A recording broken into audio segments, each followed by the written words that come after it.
Welcome back. China's belligerence at the line of actual control continues. After trying to unilaterally change status quo on the night of December 9th, we now have learned that China is fortifying its military buildup in the area. New satellite images of China's dual-use Shigatse airport have emerged, where the People's Liberation Army Air Force has maintained a large deployment of fighter and unmanned aerial vehicles. A mixed detachment of units was seen deployed in those images. But India is not one to cower down, as we've time and again shown to them. A pre-planned air exercise is sending a clear message to China, a message that is loud and clear. A command-level exercise over the northeastern states is taking place as we speak. It's a pre-planned exercise, but the timing of it could not have been better. Fighter jets, helicopters and unmanned aerial vehicles will participate in that exercise, which is going to take place tomorrow as well. And the muscle flexing is not just on the military front. Diplomatically too, New Delhi has been naming and shaming China and its fair weather ally Pakistan as well. Now, while slamming Beijing for its shield to terrorism for repeatedly blocking ban on Masood Azhar, S. Jaishankar at the UNSC yesterday slammed Islamabad as well. He said a country that hosted Al-Qaeda terrorist Osama bin Laden and attacked a neighboring parliament does not have the credentials to sermonize India. Now, before we open this debate up, take a look at all that's happened so far.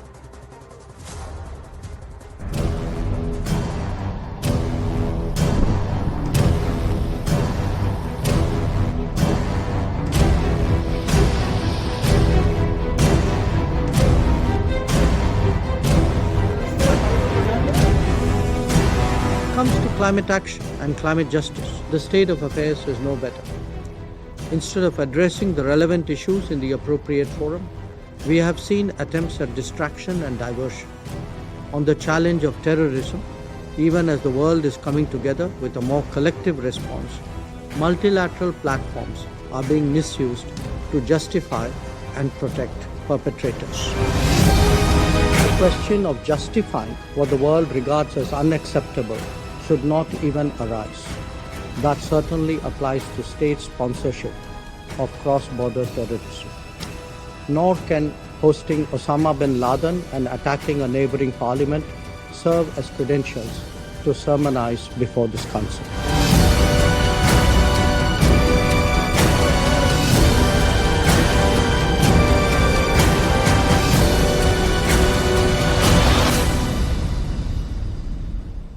So tonight on The Right Stand, we ask, is the muscular diplomacy of India the new normal? That's the debate, and we open it up for you on social media as well. You can get involved with the hashtag India Exposes China Park.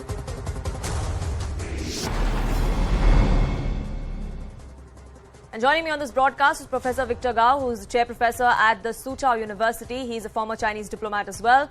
And Major General A.K. Sivaj, defense expert here on the Indian side, also joins us on this broadcast. Professor Gao, I'd like to ask you, why are we seeing this kind of aggression at the line of actual control? We know that small skirmishes, transgressions, eyeball-to-eyeball confrontation has been happening along the LAC, both in the eastern Ladakh sector and in Arunachal for several months, several years now, in fact. Is it the domestic compulsions and the heat Xi Jinping and the administration is failing domestically? China is doing very well. There is peace and stability in China. China is as united as you can ever expect of any country in the world. Now, it is very important to keep in mind that China has all the goodwill and friendship for India. And China does not see India in a hostile manner at all. We do have territorial disputes along our long border, that's for sure. But neither China nor India should be responsible for that. Who should be responsible? It is the British colonial government in India before India achieved its independence. Therefore, I think both China and India should refuse to be hijacked by this bad legacy left over by the British Empire in India. We have been on peaceful terms with each other for thousands of years. So what is lacking right now is not weapons or armament, etc. It is the wisdom for both China and India to really wake up to what matters most. That is peaceful relations between the two countries and how we can cooperate as much as we can to promote each other's legitimate interest and make sure that both China and India will be in the top three largest economies in the world as quickly as possible. Sure. So why then are we seeing these kind of transgressions? A unilateral attempt by China to alter status quo at the LAC? From the Chinese perspective, our view is completely different from your view from India. First of all, in China, no one is talking about these border skirmishes, which happened recently. It is India which is going out in full steam to talk about this.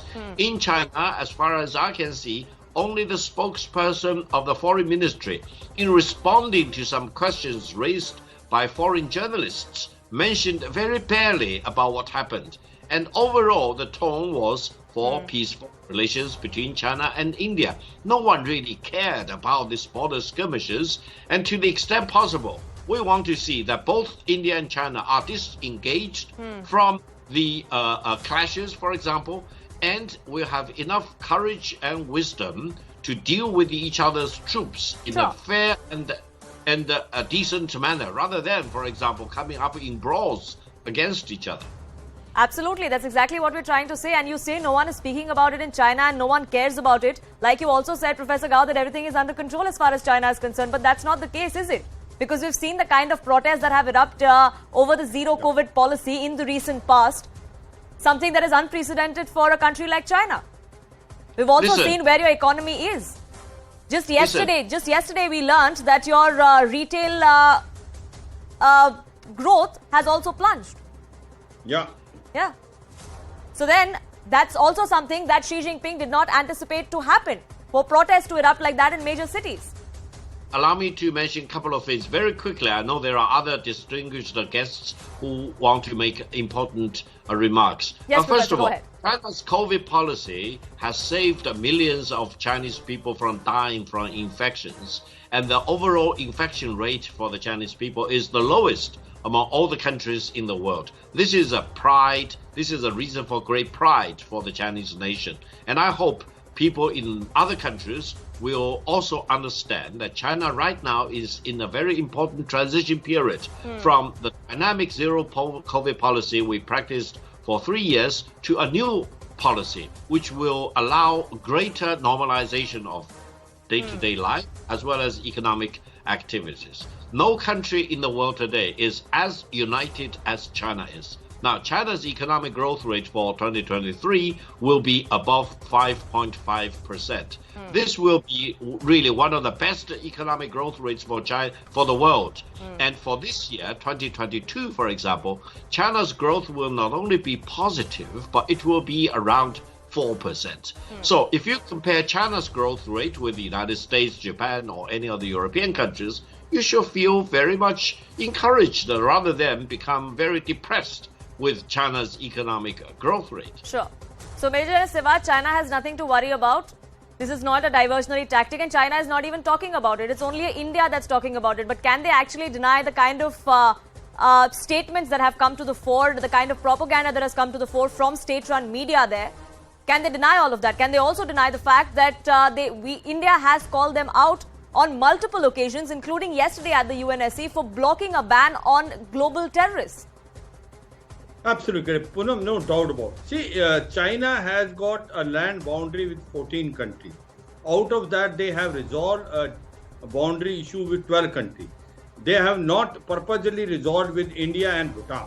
And they want that India should be under pressure. And that's why you can see that it happened 2013. We had a case in Dapsang. 2014, it was Chumar. 2017, it was Doklam. 2020, Chinese came with 3 divisions in eastern Ladakh. So it is a pre-planned strategy to put India in pressure. Now, as far as India is concerned, once we have started developing our infrastructure, the Chinese are now trying to tell us that why are you developing that? You are basically having an offensive mindset. India never objected when China was basically progressing and also making their infrastructure. Now, as far as today it is concerned, as to why they have come in Tuang area, things are very clear. Possibly today China economy is not doing well. China economy is not growing more than 3%. Zero COVID policy has failed completely. People are protesting on the road. After Tiananmen Square, the biggest resistance which has been offered by people is now There are rumors that people want that Xi Jinping to go. The supply chains are moving from China to Indonesia, Vietnam and India. So they want to do something to divert the attention of their people. Hence they have got two options. Either they do something in Taiwan or do something against India. Taiwan, they possibly feel that today US is very strong in South China Sea. They have got two aircraft carrier group, USS Nimitz and USS Ronald Reagan. So they thought that they must do something in the India side so that people attention is diverted. And they came to a Tuang area because it is religious and political, very sensitive area, and they picked up a Yangtze. Yangtze is a port which is about 17,000 feet. I have stayed there, so I know its importance. It dominates the northern portion of Bumla, that Nogdo Bowl, which can look into China by 7 to 8 kilometers. And we, not only that, now they made attempt, they made attempt last year.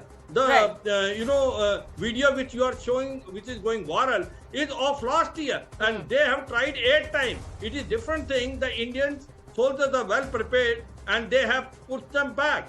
So the question comes today is, the Chinese do not want this matter to be resolved. They don't want the line of actual control to be resolved so that they keep India under pressure. If Chinese feel it can be resolved, I don't think that it should take too much time.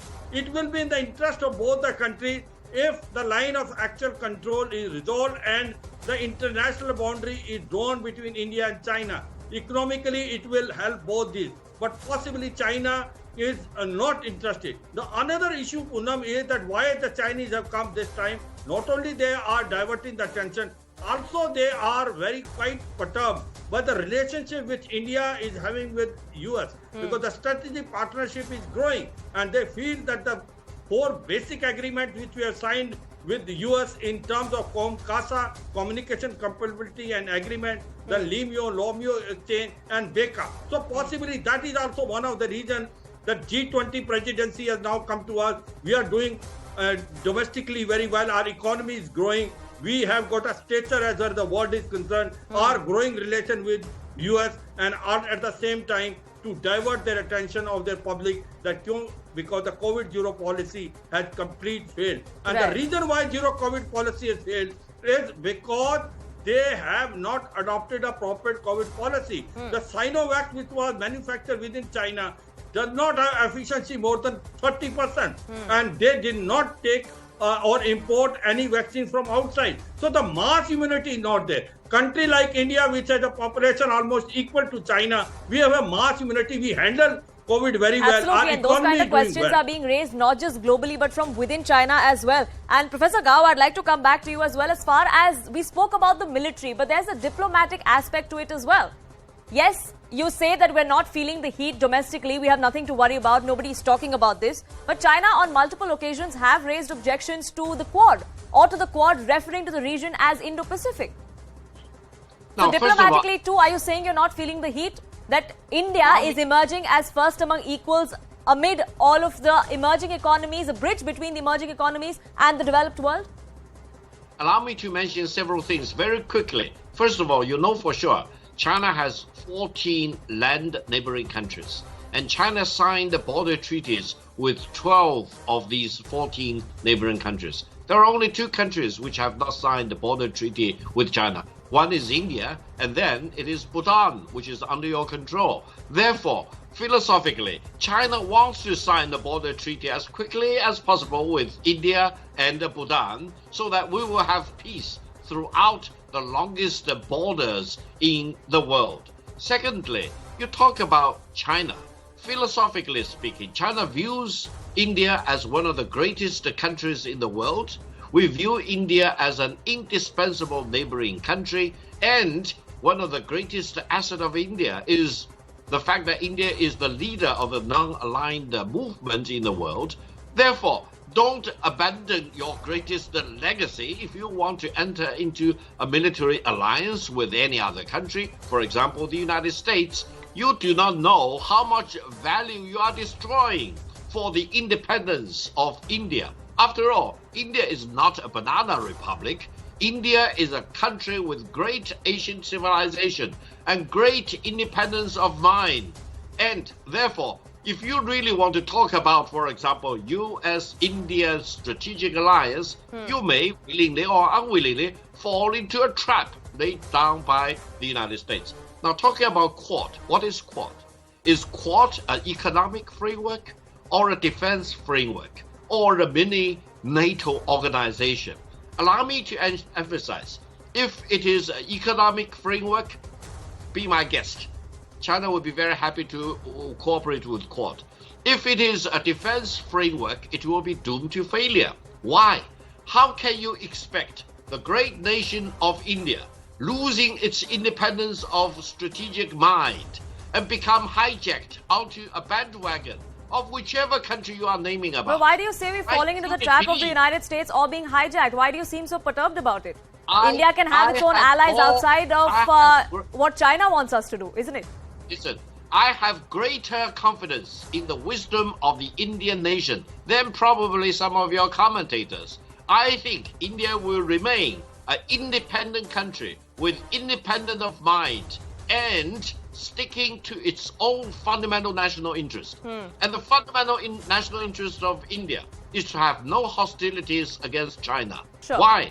Because we are two largest populations in the world. Absolutely, and that's just how we intend it to be as well. And that's what India has been also telling China, to not unilaterally try and alter status quo at multiple locations, including the LAC. Relations need to come back to normal, but it is a two-way street. China needs to do its bit as well, and that message has been loud and clear from New Delhi. I thank you both gentlemen for joining us here on this broadcast with your perspective. Shifting focus now to the other big story that we're tracking here on CNN News 18 all day, and that's the unfortunate Hooch tragedy that came to the fore from Bihar, which claimed 40 innocent lives. The BJP has trained its guns at CM Nitish Kumar and the Mahagathbandhan, calling it a union of failure. Even as Chief Minister of Bihar Nitish Kumar came out today and blamed the victims and lost his cool when questioned about the case. Take a look at what transpired.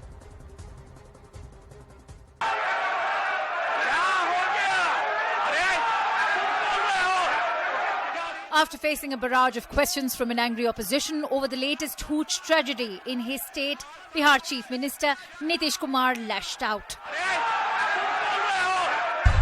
But Nitish losing his cool can't hide the facts. More than 40 people are dead after drinking spurious liquor in Chhapra. The fourth big Hooch tragedy in Bihar this year alone. We are here at Sadar Hospital and we saw some patients who are already lying on the bed. One of them was brought dead today early morning. Many victims of this spurious liquor consumption, they are not brought to the hospital because of the fear of the administration. Prohibition was imposed in Bihar back in 2016 with the aim of reducing cases of domestic violence against women. But 6 years later, it has made much of a difference. Spurious liquor sales are thriving, and the Chief Minister's solution is to warn the public to be vigilant. लोगों को सचेत रहना चाहिए. यहाँ तो शराबबंदी है, तो कुछ गड़बड़ तो बेचेगा ही. शराब नहीं पीना है, शराब बड़ी बुरी चीज है. जो शराब पिएगा वो तो मरेगा ही. ये तो उदाहरण ही सामने है. Nitish's excise minister has an even more bizarre take on the matter. आपको ये भी बता दें कि जहरीली शराब से अन्य राज्यों में जहां शराबबंदी नहीं है, जहरीली शराब से मौतें हुई हैं, लेकिन सीआरपीसी आईपीसी इजाद हुआ, लेकिन तब भी चोरी की घटनाएं या मर्डर की घटनाएं घटती हैं. The opposition has called the prohibition policy a failure and demanded a rollback. 6 वर्षों में 1000 लोग अभी तक जहरीली शराब पीने से मर चुके हैं और पूरा जो पुलिस प्रशासन है वो शराब माफियाओं से मिला हुआ है. इसलिए तो मुख्यमंत्री को तय करना है कि कैसे लागू करेंगे. नीतीश जी आजकल विकल्प ढूंढने चले हैं. हाँ, सबको एक करने चले हैं. नीतीश बाबू पहले बिहार को तो ठीक करिए. Data from the National Family Health Surveys shows that Prohibition Act has hardly influenced Bihar's consumption culture. So, is Bihar's prohibition policy causing more harm than good?